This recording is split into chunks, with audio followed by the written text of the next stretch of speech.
Érase una vez en Alepo ocultación de los orígenes humanos en algún momento del siglo X, en Tiberíades, Aarón ben Aser y Shlomo ben Buyá se reunieron para elaborar una copia anotada de la Biblia hebrea. Ben Buyá fue el responsable de su redacción, mientras que Ben Aser, cuyo padre, Mose, fue también un gran maestro de la tradición textual o masoreta, del hebreo mesora, significando tradición, añadió las puntuaciones. Estas puntuaciones convirtieron al llamado Códice de Alepo. Un códice es un libro antiguo en lugar de un rollo, o en hebreo, Keter Arant Soba, Corona de Alepo, en la más autorizada Biblia hebrea de la Edad Media. De hecho, el texto de Ben Aser y Ben Buyá no llegó a Alepo hasta el siglo XV, y la cuestión de cómo llegó hasta allí es uno de los varios misterios históricos discutidos en el nuevo libro de Ayim Tawil y Bernard Schneider. En la Edad Media, casi todos los judíos creían que la Torá, los 5 primeros libros de la Biblia, había sido dictada por Dios a Moisés. Pero tan importante como su recepción fue la cuestión de la transmisión de la Torá. La cuestión más preocupante en los tiempos antiguos y medievales era que los rollos de la Torá no fueran uniformes, ni en las letras que contenía, ni en las divisiones de las secciones o la vocalización de las palabras. Se trataba de una cuestión religiosa, pero también fue un reto académico, por lo que la única solución era investigar las tradiciones de los escribas, comparar los mejores manuscritos bíblicos y rollos de la Torá, y tomar las decisiones más sensatas en función del juicio crítico adquirido tras las diversas lecturas. Aquí es donde los masoretas entraron en acción. Mediante la creación de un sistema de signos y notas marginales que unieron al texto, definiendo la forma correcta de leerlo, transmitieron dicho texto de la forma más perfecta y estable que fue posible. Sin duda, previamente ya existía la preocupación por la exactitud del texto bíblico. Dice el Talmud que los soferim, escribas, eran conocidos como tales por contar en hebreo, soferim, las letras de la Torá, pero no fue hasta el siglo VIII cuando nos encontramos con tratamientos sistemáticos del texto y de la vocalización y entonación de la Torá. El códice, básicamente un libro, era simplemente la mejor forma en la que grabar las notas de la Masora, ya que el escriba podía escribir en ambos márgenes de la página, y el lector no necesita enrollar y desenrollar para encontrar su ubicación. Y es que la ley judía solo permite en los rollos de la Torá el texto sin vocalizar, ni puntuar, ni glosar, lo que vuelve necesario para ello al códice. 100 años después de que Ben Aser y Ben Buyá lo escribieran, el Códice de Alepo estaba en manos de la comunidad caraíta de Jerusalén. De hecho, es posible que Ben Aser y Ben Buyá también fueran caraítas. Tawil y Schneider no toman partido en esta controversia, pero no resulta inverosímil, ya que los caraítas eran unos biblistas que rechazaban la interpretación y la tradición rabínica, y tenía por lo tanto un interés tal vez aún más destacado en la investigación teológica textual y en preservar el más puro texto bíblico, al menos mucho más que sus rivales rabínicos.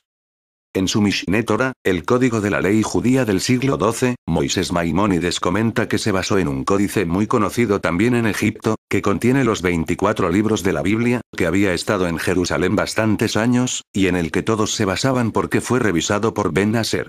En los siglos XIX y XX, hubo una gran discusión académica sobre si ese códice mencionado por Maimónides, y tal como la tradición sostenía, era el mismo texto que más tarde fue conocido como el Códice de Alepo. Pero tal como cuentan Tawil y Schneider en un relato que tiene algo de detectivesco, Moshe Gosen Goldstein, de la Universidad Hebrea, demostró de manera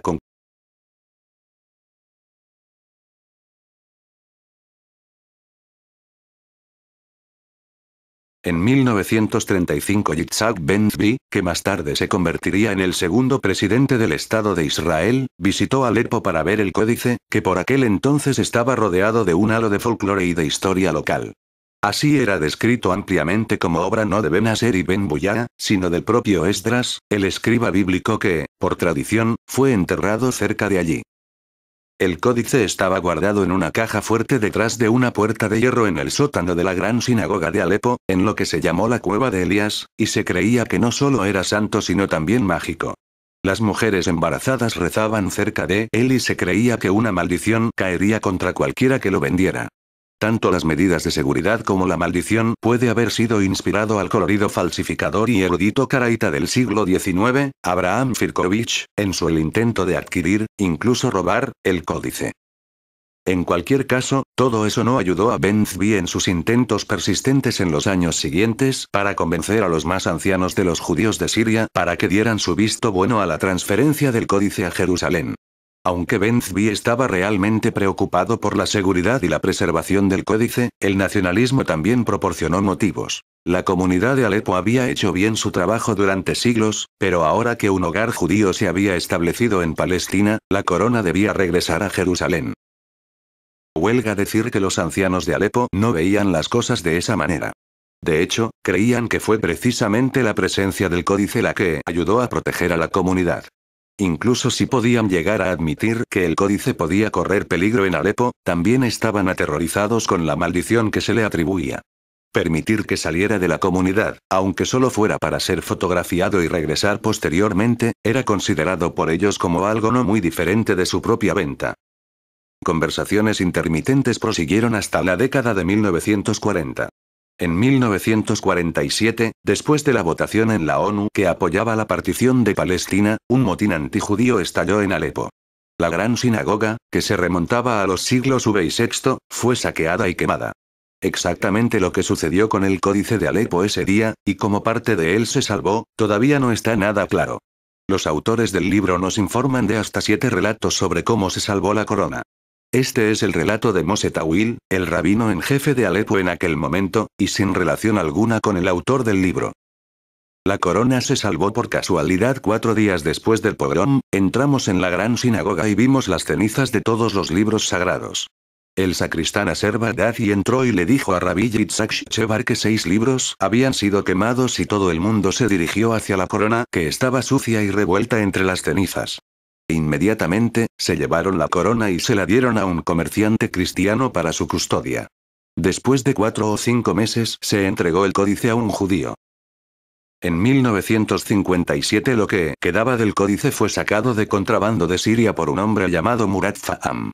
Según el relato de Faham, Moshe Tawil le dijo que si lograba sacarlo podía vendérselo a quien quisiera. Cuando llegó a Israel, Faham se lo ofreció al entonces presidente Yitzhak Ben Zvi para que fuera confiado al Estado de Israel. La comunidad judía de Siria consideraba al códice como un bien propio y lo demandó. Aunque la historia de Faham tenía, como todas las historias sobre el códice, ciertas debilidades,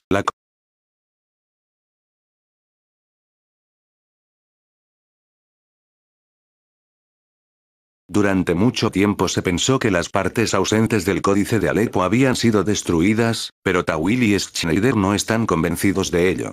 Ellos han cotejado pruebas tentadoras que sugieren que muchas de las páginas que faltan pueden haber sobrevivido. Una página del libro de crónicas surgió en la década de 1970 y más tarde fue donada por la familia que la poseía al Instituto Ben Zvi en Jerusalén. De acuerdo con la familia, la página se encontró en el piso de la gran sinagoga en el día del pogrom. A finales de 1980, 2 hombres con vestimenta hasídica visitaron a un prominente coleccionista de arte judío en el Hilton de Jerusalén y le ofrecieron venderle un centenar de páginas de lo que parecía ser el códice de Alepo por $750.000, todo ello antes de desaparecer tal como habían llegado. Y luego está Sam Sabag, un judío sirio que emigró de joven de Alepo y que vivía en Brooklyn. Durante 6 décadas, Sabag conservó una parte del libro del Éxodo del Códice en una bolsa de plástico en su cartera, como una especie de amuleto de buena suerte o quimeyá. Sabag falleció en el 2005 y su familia donó el fragmento, que incluía las palabras que Moisés dictó al faraón en nombre de Dios. Deja ir a mi pueblo para que me sirva, al Instituto Ben Zvi 2 años más tarde. Todas estas historias han convencido a los autores que las páginas que faltan no necesariamente se han perdido para siempre. En 1992, uno de los autores, Ayim Tawil, le preguntó a un agente del Mossad llamado Shlomo Gal sobre las partes que faltaban del códice. Este le dijo: deja el tema. No quiere saber más. Es una historia muy sucia NP. Alusión al pillaje de las páginas del códice por su carácter prestigioso y mágico y a las posteriores negociaciones para su venta. Sin embargo, Tawil y Schneider consideran claramente que la recuperación del resto de la corona de Alepo debería encabezar la agenda de las autoridades religiosas y culturales de Israel. Así pues, la historia del Códice de Alepo es dramática, y si los autores tienen razón, aún sin finalizar. Sin embargo, lo que lo hace importante es su significado religioso y académico. Al menos por ahora, prácticamente todos los de los 5 libros de Moisés están ausentes del códice, por lo que es imposible comprobar los rollos de la Torá con el texto del códice para refrendar su exactitud textual. Sin embargo, en un descubrimiento académico insuficientemente discutido sobre la corona de Alepo, el académico israelí Jordan Penkower fue capaz de encontrar un testimonio textual de una sección desaparecida de notas masoréticas en los márgenes de una Biblia impresa en España en 1490. Esta nueva evidencia parecería confirmar la argumentación de Gosen-Gottstein de que el Códice de Alepo fue de hecho el texto de Ben Asser utilizado por Maimónides. Maimónides había afirmado que el Códice de Alepo era el texto más preciso, y si los eruditos medievales de Europa tenían acceso a él, es seguro que lo habrían utilizado como guía para escribir un rollo de la Torá. Si no podían acceder a él, debieron lidiar con conflictivos manuscritos y obras masoréticas, y tuvieron que adoptar enfoques más eclécticos. Podríamos suponer que, dado que ahora sabemos lo que representaba el códice, que por cierto estaba muy cercano a la tradición yemení, también las Torá contemporáneas deberían haberse contrastado con su poderosa luz canónica. El ejemplo más famoso de por qué sería necesario contrastarlo tiene relación con cómo se supone que el escriba debería escribir el Cántico de Moisés, Deuteronomio 32. Con la excepción de la comunidad yemenita, los rollos de la Torá actuales lo redactan en 70 líneas. Sin embargo, en la corona posee 67 líneas, como Maimónides, de hecho, ya declaró. En estos casos, estos rollos de la Torá deberían corregirse. Uno podría pensar que sí, y de hecho algunas Biblias son impresas de acuerdo con la corona de Alepo. Sin embargo, cuando se trata de corregir los actuales rollos de la Torá, las conclusiones académicas no parecen triunfar sobre la tradición religiosa.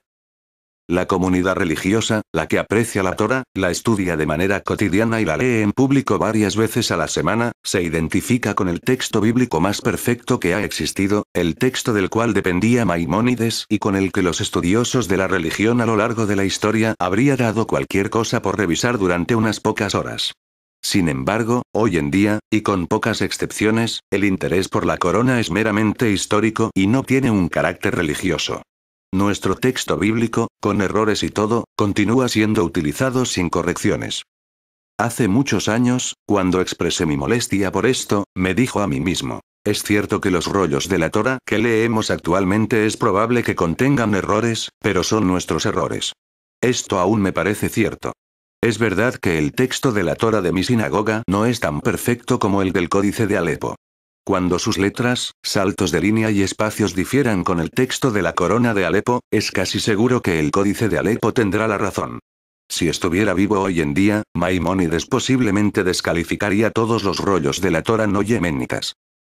Pero esta versión de la Torá menos perfecta fue la que escucharon en la sinagoga mi padre y mi abuelo, y es la versión que ha sido santificada por el estudio de un sinnúmero de estudiosos y amantes de la Torá. Esto es lo que hace que sea tan auténtica, más auténtica que la corona de Alepo, que durante siglos casi no tuvo ningún contacto con las personas que más se habrían beneficiado de él.